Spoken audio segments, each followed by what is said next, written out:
All right, we're going to learn an exercise called Hip Twist Level 1. It is from the APPI program and is a really great base exercise. It's a closed chain exercise, which just means that my foot stays in contact with the floor the whole time, which is a really good place to start with your exercises because it gives some grounding and a little bit of extra stability to your pelvis. So whether you're a beginner and you just want to start somewhere, great place to start, or even if you're more advanced and this is a good place to warm up. So when you're starting your exercises, start with an exercise like this to warm yourself up. But also it's a great assessment so that sometimes when we start doing more advanced exercise, we can develop some compensations that we don't even realize we're developing.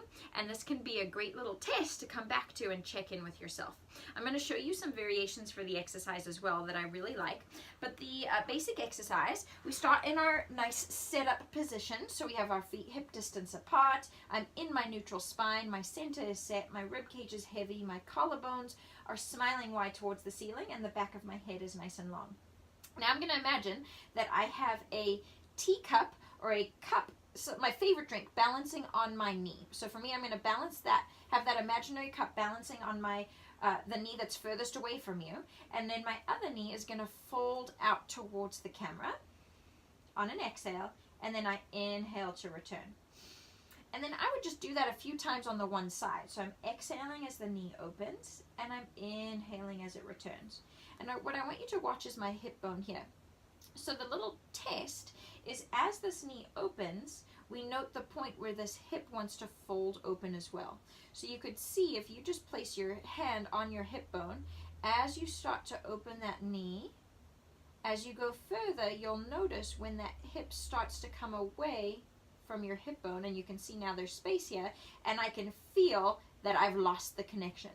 So I want to make sure that I'm always staying within that zone of control, but still allowing the hip to move. So the hip is a mobile joint, so I want to give it the stability it needs to allow some movement to happen. And then we would go the other direction as well. So I've got my favorite drink now balancing on my left knee as I fold the right away and inhale to return. Exhale to open and inhale to return.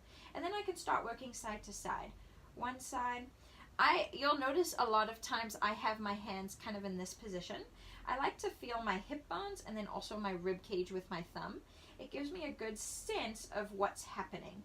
So I can feel if I start to kind of lose my rib cage position and start arching, or if maybe I start to tip my hips or tip them sideways.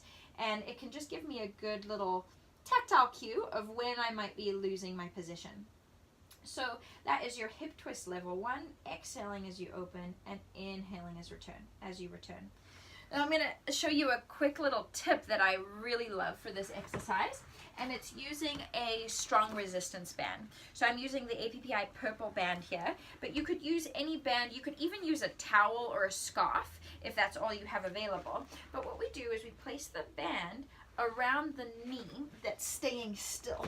So in this case, the one that's closest to you. And I'm just going to give a good pull. And what that does is it pulls my femur or my thigh bone into my hip socket and gives me an increased sense of stability. And now as I fold the other one away and return, I'm actually able to go quite a bit further without losing the control. So what this does is establish a way to practice and to teach your body to learn a motor pattern so that my body can learn, oh, that's the stability I need in order to allow this movement to happen at my knee. And then as we do that, really after only doing a few, what you can start to do is start to release the tension on the band. So I keep going at the same pace, exhaling as my knee folds away and inhaling as I return. And I'm just gradually releasing the pressure on the band until I get to the point that I actually have no tension on the band whatsoever. And it can be amazing the difference of the before and after, just after doing 5 to 10 repetitions, because your body starts to learn what it needs to do to accomplish the stability that it needs to allow the hip to move. So I'll do that on the other side as well. So you can see how I'm able to get a lot further on this side when I've got this stability and my drink is not spilling. Remember, we want to keep that knee pointing like a laser beam right up towards the ceiling and not allow that drink to spill whatsoever.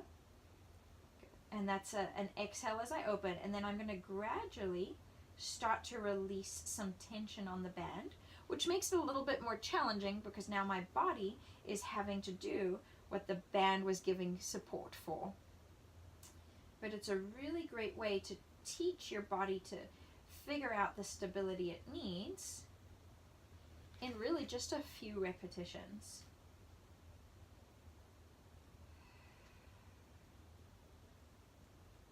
And go down to 0 resistance. You can always start with the band and then gradually release, or you could just start a few sessions and maybe it feels most comfortable for you right now to just keep the band and use the band for a little while with this exercise and other exercises until you feel like, okay, I've got some endurance in these muscles and I'm not flopping around so much in my hips to allow me to now progress without the band. I oftentimes will come back to the band just to remind myself that sense of stability and start there to warm myself up to then start progressing.